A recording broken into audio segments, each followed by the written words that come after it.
Welcome back to the channel, guys. Thank you for joining me once again. This is Champagne S3. If you're like me, you know that spring is right around the corner and you guys must be doing some spring cleaning or maybe some quick maintenance on your car to get it ready for the season.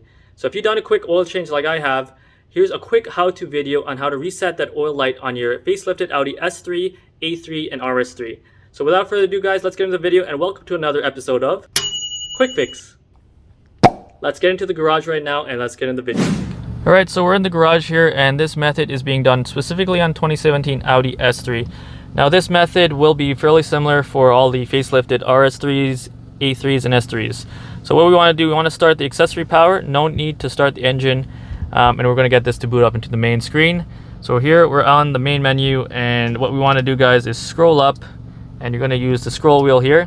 Scroll up to vehicle and click in the wheel to select that option. Now you want to hit more options here for vehicle, and how we're going to do that, it's actually just the button here just left of the scroll wheel. So click that in and this brings us to this option menu here. Now this is going to vary slightly depending on your MMI firmware version.